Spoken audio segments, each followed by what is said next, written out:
الرحمن الرحیم۔ السلام علیکم ورحمۃ اللہ وبرکاتہ۔ یوٹیوب چینل دینی معلومات کے ناظرین کرام، رب ذوالجلال نے فرمایا کہ جو شخص میری رضا کے لیے دنیاوی نعمتوں کو چھوڑ دیتا ہے اور راتوں کو جاگ کے نرم بستر سے جدا ہو کے اپنے پہلو کو بستر سے جدا رکھ کے میری عبادت کرے گا، اسے میں ایسی نعمتیں عطا کروں گا کہ نہ کسی آنکھ نے انہیں دیکھا، نہ کسی کان نے ان کے بارے میں سنا، نہ کسی دل پہ ان کا خیال گزرا۔ آج کی اس ویڈیو میں ایسا ہی ایک واقعہ آپ کو بتاؤں گا کہ جس سے ہمیں پتہ چلے گا کہ جو اللہ کی رضا کے لیے اس کے قول پہ عمل کرتے ہیں، اللہ تعالیٰ نے کیسے انعامات عطا فرماتے ہیں۔ اور وہ واقعہ ہے خلیفہ ہارون الرشید کے بیٹے کا۔ ریکویسٹ ہے کہ اگر ابھی تک آپ نے میرے چینل کو سبسکرائب نہیں کیا تو چینل کو سبسکرائب کر لیجیے، ساتھ ہی گھنٹی کے بٹن کو پریس کر لیجیے تاکہ آنے والے جو ویڈیوز ہیں ان کا نوٹیفیکیشن سب سے پہلے آپ کو مل سکے۔ ہارون الرشید عباسی دور کا مشہور بادشاہ ہے اور اس نے اپنے دور میں بڑے ہی عظیم کارنامے سر انجام دیے۔ اس کا ایک بیٹا جس کی عمر تقریباً 16 سال تھی اور یہ بڑا ہی متقی پرہیزگار تھا اور بڑے ہی نیکوں اور عابدوں کی صحبت کے اندر بیٹھنے والا تھا، اور اکثر قبرستان میں جا کر قبروں والوں سے کہا کرتا کہ تم ہم سے پہلے دنیا کے مالک تھے، لیکن دنیا نے تمہیں کچھ نہ دیا یہاں تک کہ تم قبروں میں آ پہنچے۔ اور اکثر کہا کرتا تھا کہ جنازے کے دن اور جنازے پہ رونے والی عورتوں کی آوازیں مجھے غمگین کرتی ہیں، خوف زدہ کرتی ہیں، اور اللہ کے عظیم قرب کو حاصل کر چکا تھا۔ ایک دن اپنے باپ کے دربار میں آیا جس وقت اس کے باپ کے بارگاہ میں تمام وزراء امراء بیٹھے ہوئے تھے، اور انہوں نے دیکھا کہ اس کے بدن پہ ایک معمولی سا کپڑا تھا اور سر پہ اس نے لنگی باندھی ہوئی تھی۔ انہوں نے کہا کہ یہ پاگل لڑکا اپنے باپ کو بڑے بڑے بادشاہوں کی نظر میں ذلیل کرتا جا رہا ہے اور اس کی وجہ سے امیر المؤمنین بہت زیادہ پریشان ہے۔ شاید اس کے والد محترم اگر اسے تنبیہ کریں تو یہ اس سے باز آ جائے۔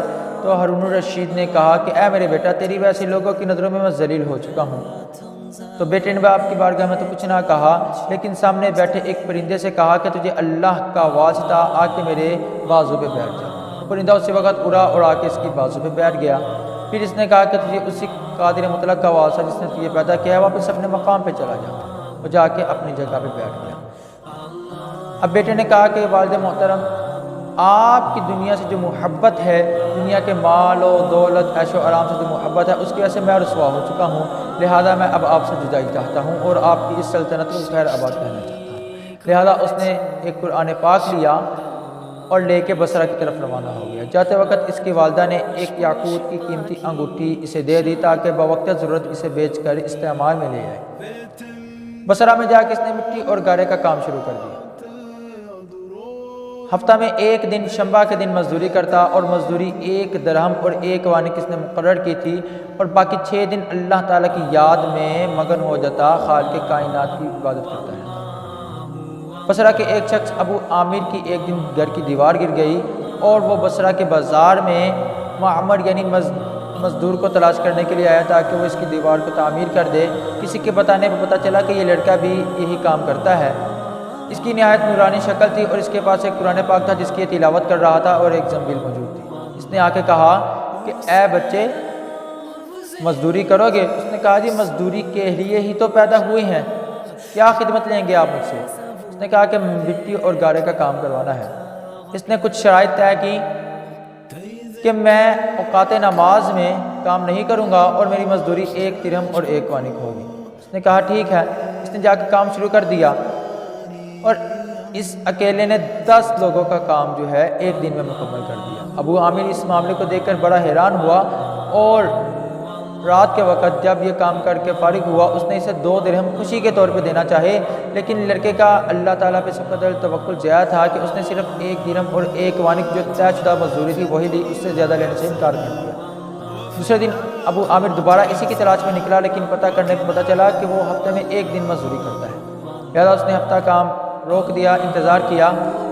شنبہ کا دن پھر آیا اور اسے پھر اجرت طے کر کے لے گیا۔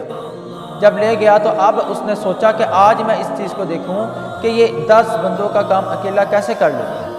اس نے چھپ کر جب دیکھا تو دیکھ کر حیران رہ گیا کہ یہ مٹی کا جو گارا ہے اسے صرف پتھروں کے اوپر رکھتا جاتا ہے اور پتھر خود بخود آ کر لگتے جاتے ہیں۔ یہ سمجھ گیا یہ اللہ تعالیٰ کا ولی ہے اور اللہ تعالیٰ کے اولیاء کو غیب سے مدد ہوتی ہے۔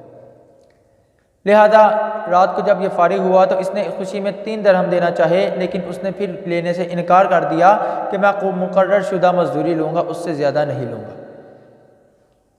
اس کے بعد پھر وہ چلا گیا۔ تیسرے شنبہ کو دوبارہ ابو عامر بازار میں گیا اور جا کے اس لڑکے کے بارے میں پوچھا تو پتہ چلا کہ وہ 3 دن سے بیمار ہے اور جنگل کے اندر رہتا ہے۔ لہذا اس نے ایک شخص کو اجرت پر اس بات پہ راضی کیا وہ کہ اس کے پاس لے جائے۔ جب ابو عامر جنگل میں اس کے پاس پہنچا تو کیا دیکھا کہ یہ آدھی اینٹ کا سرانہ لے کے زمین پہ لیٹا ہے اور بڑی ہی بیماری کی حالت ہے اس پر۔ اس نے جا کے اس اینٹ کو پیچھا کیا، سرانے کے طور پہ اپنے ران کو نیچے رکھا تو اس نے کہا، اے ابو عامر، دنیاوی نعمتیں ختم ہو جائیں گی جس طرح دنیاوی زندگی ختم ہونے والی ہے، ان سے لطف اٹھانا چھوڑ دو اور ایسی لطف انگیز باتیں کی جو ہمارے لیے عبرت کا نمونہ ہے۔ کہنے لگا کہ میرا وقت آخر قریب ہے، لہذا جب میں دنیا سے چلا جاؤں تو میری یہ لنگی اور میرا لوٹا گولگند کو دے دینا، اور میری یہ انگوٹھی اور قرآن پاک جو اپنے باپ کی بادشاہ سے لایا تھا، کہا کہ بغداد کے خلیفہ ہارون الرشید تک یہ پہنچا دینا اور اسے کہنا یہ ایک پردیسی لڑکے کی امانت ہے، اور اسی چادر کے اندر مجھے غسل دے دینا۔ ابو عامر نے کہا، میرے محبوب تیرے لیے نیا کفن کیوں نہیں، میں بازار سے تیرے لیے نیا کفن لے کر آؤں گا۔ تو اس نے کہا کہ نہیں، نئے کپڑے جو ہیں یہ اس کے مستحق صرف زندہ لوگ ہوتے ہیں، اور یہ وہ تاریخی جملہ ہے جو حضرت ابوبکر صدیق رضی اللہ تعالیٰ عنہ نے فرمایا تھا۔ اس نے کہا، مجھے اسی چادر میں کفن دے کر دفنا دینا اور میری یہ امانت بغداد میں خلیفہ تک پہنچا دینا، اور اسے کہہ دینا کہ دنیاوی زندگی ختم ہونے والی ہے، غفلت کی زندگی سے باز آ جاؤ اور دھوکے کی زندگی سے بچ جاؤ۔ بعد از وفات اس نے اس کی وصیت کے مطابق عمل کرتے ہوئے اس کی تدفین کی اور بغداد میں پہنچا۔ جب بغداد کے محل پر پہنچا تو خلیفہ اس وقت دورے پر جا رہا تھا۔ اس نے فوری طور پہ جا کے خلیفہ کی بارگاہ میں عرض کیا کہ آپ کو جو آقا علیہ السلام سے قرابت ہے اس کا واسطہ میری بات سن لیں، اور اس نے اس لڑکے کی امانت انگوٹھی اور قرآن پاک خلیفہ کو دیا، جسے دیکھتے ہی خلیفہ غزاروں قطار رونے لگ گیا۔ اب جب دورے سے واپسی پر آیا تو آ کے اس نے محل کے تمام پردے گرا دیے اور اب ابو عامر کو کمرے میں بلایا اور کہا کہ تم اسے جانتے تھے؟ ابو عامر نے کہا جی۔ کہا تم نے یہ کیا کام کرتا تھا؟ تو ابو عامر نے کہا مٹی اور گاڑی کا۔ پوچھا کیا تم نے اس سے کوئی کام لیا؟ کہا جی لیا۔ تو کہا آپ کو خیال نہ آیا کہ اس کو حضرت عباس رضی اللہ تعالیٰ عنہ جو آقا صلی اللہ علیہ وسلم کے چچا ہیں ان سے نسبت ہے کیونکہ ہم ان کی اولاد میں سے ہیں؟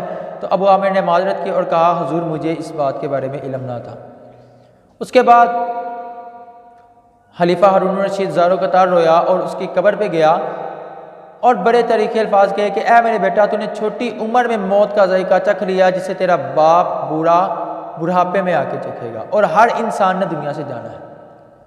لیکن ناظرین کرام، ادھر اہم بات یہ ہے کہ اس نے اتنی مفلسی میں زندگی ضرور گزاری، اللہ تعالیٰ کی نعمتیں جو حاصل کرنا بالکل جائز ہے انہیں اللہ کی رضا کے لیے اپنے اوپر جائز نہ بنایا، لیکن اللہ تعالیٰ نے اسے کیا انعام عطا کیا؟ ابو عامر جو رات کو اوراد و وظائف کرتا تھا، جب اوراد و وظائف کر کے رات کو سو گیا تو اس نے خواب میں دیکھا کہ ایک قبہ ہے اور اس پہ نور ہی نور ہے۔ اس سے اسی لڑکے کی آواز آئی کہ اے ابو عامر، اللہ تعالیٰ تجھے جزائے خیر دے، تو نے میری وصیت کو مکمل کر دیا۔ ابو عامر نے کہا اے میرے دوست کس حال میں ہو؟ تو اس لڑکے نے کہا کہ میں اپنے اس کریم مولا کے پاس ہوں جس نے مجھے اتنی نعمتیں عطا کی ہیں کہ جنہیں نہ کسی آنکھ نے دیکھا، نہ کسی کان نے ان کے بارے میں سنا، نہ کسی دل پر ان کے بارے میں خیال گزرا۔ ایسی نعمتیں رب ذوالجلال نے مجھے عطا کی ہیں، اور میرے رب نے یہ وعدہ کیا ہے کہ جو شخص اس حالت میں میرے پاس آئے گا، یعنی دنیاوی عیش و آرام کو چھوڑ کے خالق کے لیے اس کی عبادات کرے گا اور اللہ تعالیٰ کی رضا کے لیے ہر قسم کے عیش و آرام سے دور رہے گا، میں اسے ایسی نعمتیں عطا کروں گا۔ تو ناظرین کرام، میرے پیارے ویورز، آپ اس بات کو سمجھیے، ہم اگر دنیاوی نعمتیں بھی استعمال کر رہے ہیں لیکن افسوس کی بات ہے، لیکن پھر بھی ہم اس خالق کی بارگاہ میں نہ جھکتے ہیں نہ اس کے احکامات پہ عمل کرتے ہیں۔ ایسے نہ ہو کہ اس گناہ کی وجہ سے اللہ تعالیٰ ہمیں جہنم کے اندر ڈال دے جس کی آگ کی تپش کوئی بھی برداشت نہیں کر سکتا۔ تو اللہ تعالیٰ سے دعا ہے کہ اس واقعے سے سبق حاصل کرتے ہوئے ہمیں اپنی عبادات کرنے کی توفیق عطا کرے اور ضرورت کے مطابق ہمیں اس کی نعمتیں استعمال کرنے کی توفیق عطا کرے، کیونکہ ہر نعمت کے بارے میں سوال ہوگا۔ ایسا نہ ہو ان کے اندر زیادتی کی وجہ سے ہم دنیا میں بھی آزمائش میں آئیں، آخرت میں بھی آزمائش میں آئیں۔ اللہ تعالی ہمارا حامی و ناصر ہو۔ ویڈیو پسند آئے اسے لائک کیجئے، چینل کو سبسکرائب کر لیجئے۔ السلام علیکم ورحمۃ اللہ وبرکاتہ۔